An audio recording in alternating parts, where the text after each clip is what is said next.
नमस्कार, मी पंजाब डक. आज आहे 26 एप्रिल 2026. तर शेतकऱ्याला एक अंदाज देणार आहे. मी माझ्या शेतामध्ये या ठिकाणाहून आता नेमका एप्रिल महिना आहे ना, आता नेमका आता पाऊस अवकाळी खूप पडला, काही भागात झाला आणि काही राहिलं. तर आता शेतकऱ्याचा प्रश्न की हे आता उष्णतेची लाट कधीपर्यंत राहणार आहे. तर राज्यातल्या सर्व शेतकऱ्याला सांगू इच्छितो की राज्यामध्ये आता उद्या 27 एप्रिल पासून राज्यात चांगली तीव्र उष्णतेची लाट येणार आहे. काही ठिकाणी 40 अंश, 41 अंश, 42, 43, 45, काही ठिकाणी 47 आणि एखाद्या जिल्ह्यात मात्र 48 अंशापर्यंत राज्यात उन्हाचा पारा जाणार आहे. म्हणून हा अंदाज सर्व शेतकऱ्यांनी लक्षात घ्यायचा.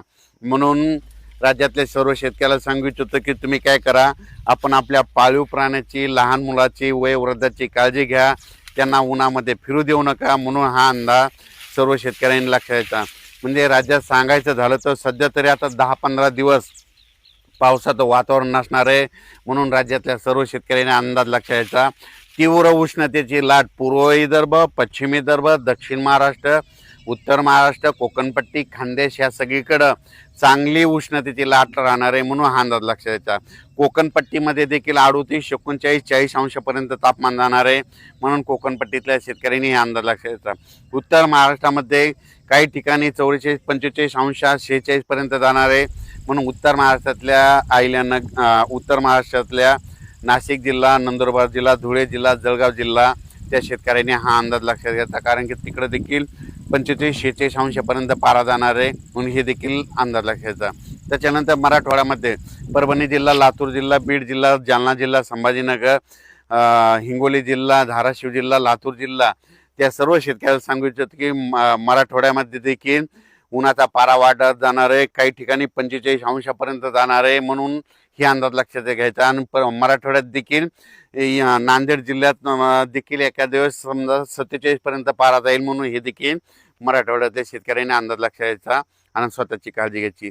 त्याच्यानंतर पूर्व विदर्भ आणि पश्चिम विदर्भ 6-5-11 जिल्ह्यामध्ये वर्धा जिल्हा, नागपूर, भंडारा, गोंदिया, चंद्रपूर, यवतमाळ, त्याच्यानंतर अमरावती, अकोला, बुलढाणा, वाशिम त्या सर्व यवतमाळ जिल्हा त्या सर्व शेतकऱ्याला सांगू इच्छितो की तुमच्या पूर्व आणि पश्चिम विदर्भात देखील चांगला उन्हाचा पारा वाढत जाणार आहे.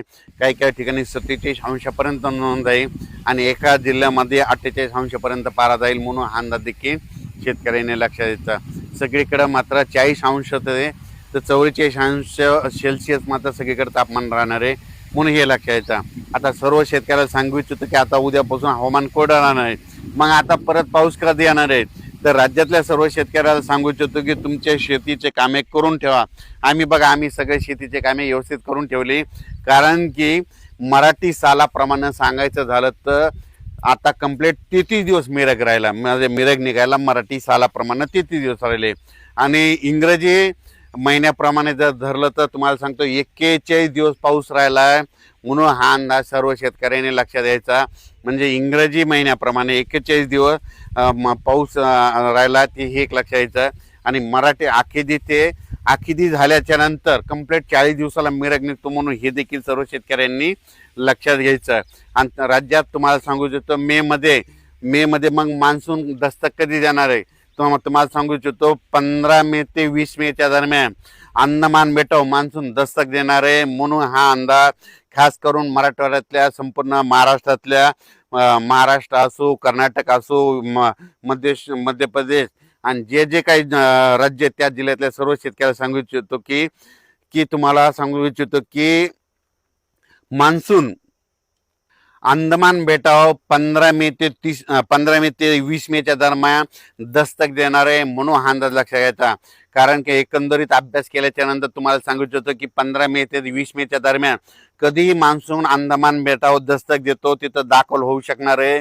म्हणून हा अंदाज लक्षात घ्यायचा. आणि आपण आपल्या शेतीची मात्र कामे करून घ्या. पावसाचं काम करीत असतो म्हणून आपण आपल्या शेतीचे कामे करून घ्या. सगळ्यात महत्त्वाचं आपण शेतं रेडी करून ठेवणं गरजेचं आहे. पाऊस यायचं तेव्हा येईल, पण सगळ्यात महत्त्वाचं ते. त्याच्यानंतर काय झालं की बऱ्याच शेतकऱ्याचे असे फोन आलेत यावर्षी एल निनो पाऊस यावर्षी कमी पडणार आहे. तर मला सांगू इच्छितो एल निनो असो या नसो, दरवर्षी आपल्या महाराष्ट्रामध्ये भारतामध्ये मान्सून येणार तर येणार, येतो तर येतो. हे सर्वप्रथम लक्षात घ्यायचं. तर तुम्हाला एक सांगतो एल निनो बद्दल एक छोटं सविस्तर सांगतो. तुम्हाला सांगतो एल निनो कधी उद्भवतो, डिसेंबर महिन्यामध्ये उद्भवतो आणि डिसेंबर महिन्यामध्ये